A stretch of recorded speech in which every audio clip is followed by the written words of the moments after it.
Hello दोस्तों, नमस्कार। Stock market share YouTube channel में आपका स्वागत है। अभी हम बात करने वाले हैं KPI green energy limited share की, क्योंकि इससे संबंधित जो Q2 का रिजल्ट आना था वो जारी कर दिया गया है और इसके हम देखने वाले हैं कि जो Q2 का रिजल्ट आया है उसमें इसका जो नेट प्रॉफिट है वो क्या रहने वाला है, अर्थात इसके बारे में हम डिटेल से चर्चा करने वाले हैं और देखने वाले हैं कि ये जो Q2 का जो रिजल्ट आया है उसमें इसने कितने प्रॉफिट दिखाया है। साथ ही साथ इसने एक चीज़ और, इसमें डिविडेंड की भी घोषणा करी है, तो उसको भी हम देखने वाले हैं कि आखिर इसने कितना डिविडेंड की घोषणा करी है और इसका जो है डेट क्या रखा है। तो चलिए दोस्तों, बिना किसी देरी के वीडियो शुरू करते हैं। दोस्तों, आप यहाँ पर देख रहे हैं जो KPI green tech energy limited share है, फिलहाल ये 910 रुपये के आसपास ये ट्रेड कर रहा है जब मार्केट बंद हुआ है उस समय, और इसमें आधे % की तेज़ी दिखाई थी। हालांकि इसका रिजल्ट बहुत ही अच्छा आया था, उसके बावजूद भी इसमें उतनी तेज़ी नहीं आई है। और अगर हम ट्रेडिंग पैटर्न की बात करें तो 910 रुपये के आसपास ये ट्रेड करके बंद हुआ है। अगर 5 दिन की चार्ट पैटर्न की बात करें तो 5% के आसपास का रिटर्न निकाल कर दिया है। एक महीने में लगभग 7% का, अगर 6 महीने की बात करें तो 107% का रिटर्न निकाल के दे चुका है ये। अगर ईयर टिल डेट की बात करें तो 100% का, अगर एक साल की बात करें तो एक साल में इसने 110% का रिटर्न निकाल के अपने शेयर होल्डरों को दे दिया है। वहीं अगर मैक्सिमम चार्ट पैटर्न की बात करें तो ये जो कंपनी लिस्ट हुई थी 2022 में, अर्थात अप्रैल 2022 के बाद मात्र जो है 1 साल से 1.5 साल में ही ये 250% के आसपास का रिटर्न निकाल के अपने शेयर होल्डरों को दे दी है। क्योंकि आप जानते हैं ग्रीन एनर्जी से संबंधित जितने स्टॉक हैं वो इस समय गजब के अपने फार्म में चल रहे हैं और अच्छा खासा रिटर्न निकाल के दे रहे हैं, क्योंकि जो इंडियन गवर्नमेंट है वो भी इसमें बढ़ावा दे रही है ग्रीन एनर्जी को लेकर, इसीलिए इन सब शेयरों में अच्छी खासी रैली देखी जा सकती है। अब हम चलते हैं जो Q2 का इसका रिजल्ट आया है उसको भी देख लेते हैं। तो यहाँ पे आप देख रहे हैं कि जो Q2 का जो रिजल्ट अभी आया है उससे पहले इन्होंने एक अपडेट दिया है और ये इस अपडेट में इन्होंने बताया है कि 11 अक्टूबर यानी कल एक ये मीटिंग करने वाले हैं और इस मीटिंग में जो है ये अन्य बातों के साथ साथ इक्विटी शेयरों को जो एक मुद्दे पर बात होगी और साथ ही साथ फंड रेजिंग से संबंधित प्रस्ताव भी इसमें लाए जा सकते हैं और उनका मूल्यांकन किया जा सकता है। और जो डिविडेंड ये घोषणा किए हैं उसको यहाँ पे एक तरीके से अप्रूवल भी दिया जा सकता है। तो यहाँ पे अब देखिए इनके जो Q2 के नतीजे पेश किए हैं, अगर हम इसके तिमाही परिणाम आया है उसकी अगर हम बात करें तो Q2 का ये रिजल्ट आया है 2000 फाइनेंशियल ईयर 2024 का, अगर उसकी तुलना हम करें फाइनेंशियल ईयर 2023 के Q2 से, तो यहाँ पे आप देख रहे हैं कि इसकी जो शुद्ध बिक्री में लगभग 35% के आसपास की बिक्री दिखाई दे रही है, जो कि 215 करोड़ के आसपास पहुँच गया है। जबकि ऑपरेटिंग प्रॉफिट की बात करें तो उसमें 36% की वृद्धि दिखाई दे रही है और ये 72 करोड़ के आसपास पहुँच गया है। और वहीं अगर हम नेट प्रॉफिट की बात करें तो नेट प्रॉफिट में आप देख रहे हैं कि लगभग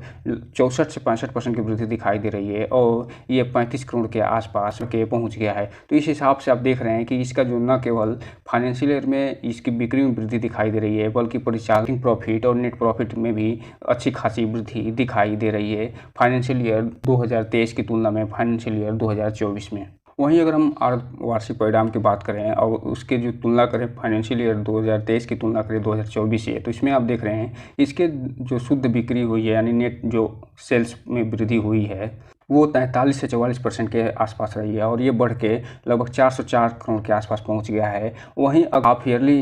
वृद्धि देखें अगर इसके ऑपरेटिंग प्रॉफिट में, तो यहाँ पे आप देख रहे हैं लगभग 50% की इसमें वृद्धि दिखाई दे रही है और 142 करोड़ के आसपास इसका ऑपरेटिंग प्रॉफिट पहुँच गया है बढ़ के। अगर नेट प्रॉफिट की बात करें हाफ ईयरली तो यहाँ पे आप देखिए इसका लगभग उसमें 57% की वृद्धि दिखाई दे रही है और ये बढ़ के 68 करोड़ के आसपास पहुँच गया है। तो ये अभी तक हमने देखा कि आपने तिमाही के जो रिजल्ट आए हैं Q2 के, तो उसमें भी अच्छी खासी वृद्धि दिखाई दे रही है और अर्धवार्षिक स्थिति में भी अच्छी खासी इसमें जो है ग्रोथ दिखाई दे रहा है। अब हम अगर बात करें वार्षिक परिणाम की यानी फाइनेंशियल ईयर 2022 की तुलना करें फाइनेंशियल ईयर 2023 से, इसमें जो नेट बिक्री में इसकी वृद्धि हुई है वो लगभग 200% के आसपास की वृद्धि हुई है, ये मान के चलिए 180% की, और ये बढ़ के 643 करोड़ के आसपास पहुँच गया। वहीं इसके जो नेट प्रॉफिट हुआ है उसमें 153% की वृद्धि हुई है और ये 110 करोड़ के आसपास पहुंच गया है। तो इस हिसाब से आप देखें कि इसमें जो न केवल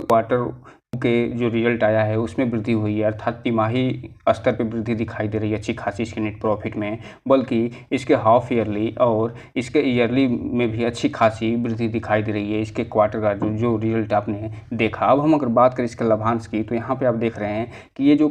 फाइनेंशियल ईयर 2023-24 से चल रहा है उसमें ये प्रति 10 रुपये के अंकित मूल्य पे अर्थात फेस वैल्यू पे लगभग 2.5% का इन्होंने लाभांश की यानी डिविडेंड की घोषणा करी है, जो कि 0.25 रुपये का अंतरिम डिविडेंड होगा। अर्थात ये जो अंतरिम डिविडेंड इन्होंने घोषणा की है इसके लिए किसी भी जो शेयर होल्डर की अप्रूवल की ज़रूरत नहीं होती है, और इसकी जो रिकॉर्ड तिथि दी गई है ये 20 अक्टूबर दी गई है। तो 20 अक्टूबर से पहले अगर आपके खाते में अर्थात आपके डीमेट अकाउंट में अगर ये शेयर रहता है तो आपको एक तरीके से 0.25 रुपये का डिविडेंड की प्राप्ति हो जाएगी। साथ ही साथ इसी Q2 का जो रिजल्ट इन्होंने जारी किया है उसी में इन्होंने अपडेट दिया है कि जो इन्होंने फाइनेंशियल ईयर 2024 का जो ईयरली क्वार्टर है उसमें ये बताया है कि इन कंपनी के पास जो समेकित आधार पर यानी 33 से ज़्यादा मेगावाट ऊर्जा का उत्पादन इन्होंने किया है, और जो हाफ ईयरली बीता है यानी 6 महीने बीता है उसमें, और इसका जो टोटल समेकित क्षमता है वो 346 प्लस मेगावाट की हो गई है। अर्थात जो है एक तरीके से कहा जाए कुल इनकी क्षमता बढ़ के पहले से 346 मेगावाट प्लस की हो गई है, अर्थात उससे ज़्यादा हो गई है। वहीं अगर फाइनेंशियल ईयर 2024 के क्वार्टर हाफ ईयरली की बात करें तो इसमें 145 मेगावाट का हाइब्रिड सीपीसी का सबसे बड़ा ऑर्डर इन्होंने हासिल किया है, और यही कारण है कि आप इसमें देख रहे होंगे कि बहुत अच्छी खासी इसमें ग्रोथ दिखाते हुए अपने शेयर होल्डरों को अच्छा खासा इन्होंने रिटर्न निकाल के दे दिया है। और साथ ही साथ ये आईपीपी सेगमेंट के तहत GUVNL से 240 मेगावाट DC बोली भी जीत ली है। तो इस हिसाब से देखिए इसका जो प्रोग्रेस दिखाई दे रहा है कि अच्छा खासा प्रोग्रेस दिखाई दे रहा है। इसके साथ साथ सकल स्तर पर अगर हम बात करें तो इसका जो कुल ऑर्डर बुक है वो 541 प्लस मेगावाट की हो गई है, अर्थात ईयरली इनके पास लगभग 550 मेगावाट का एक तरीके से कहा जाए ऑर्डर बुक इनके पास हो गया है। और इनका जो लक्ष्य ये बता रहे हैं कि 1000 मेगावाट का ये लक्ष्य लेके चल रहे हैं 2025 तक। यहाँ पे आप देखिए कि जिस हिसाब से ये प्रगति कर रहे हैं उस हिसाब से ये वर्तमान में इनके पास 550 मेगावाट का ऑर्डर टोटल बुक है, लेकिन 2025 तक इन्होंने लक्ष्य ये रखा है कि 1000 मेगावाट का जो लक्ष्य मेगावाट को प्राप्त करने का लक्ष्य इन्होंने रख लिया है। अर्थात कुल मिला कर कहें कि 1 गीगावाट का इन्होंने लक्ष्य जो रखा है 2025 तक उसे प्राप्त करने में बहुत तेज़ी से अग्रसर हो रहे हैं। और आपको हमने बताया कि इन्होंने जिस हिसाब से Q2 का रिजल्ट ये पेश करे हैं एक तरीके से 5 स्टार रिजल्ट इसको बोला जा सकता है, क्योंकि इस रिजल्ट में एक तरफ जहां जो Q2 का तिमाही रिजल्ट आया है अर्थात तिमाही स्तर पे इसने अच्छी खासी ग्रोथ दिखाई है, वहीं छमाही स्तर पे यानी हाफ ईयरली भी इन्होंने अच्छा खासा ग्रोथ दिखाया है। इसके अलावा ईयरली यानी ईयर टू ईयर यानी financial year to financial year भी इन्होंने अच्छा खासा ग्रोथ दिखाया है। तो इस रिजल्ट को देख के बस यही लग रहा है कि आने वाले समय में ये और अच्छा खासा रिटर्न निकाल के अपने शेयर होल्डरों को दे सकती है। तो दोस्तों ये रहा आज का वीडियो जिसमें हमने बात की कि इसका जो Q2 का जो रिजल्ट आया है उसमें क्या इन्होंने परफॉर्मेंस दिया है। साथ ही साथ इन्होंने डिविडेंड की भी इसमें घोषणा की है जिसके बारे में हमने आपको बता दिया। तो दोस्तों ये रहा आज का वीडियो। इस चैनल को लाइक और सब्सक्राइब करें और बेल आइकन हिट करना तो बिल्कुल ना भूलें, ताकि नए वीडियो की जो अपडेट है आपको ऐसे ही समय समय पे मिलता रहे। जय हिंद दोस्तों।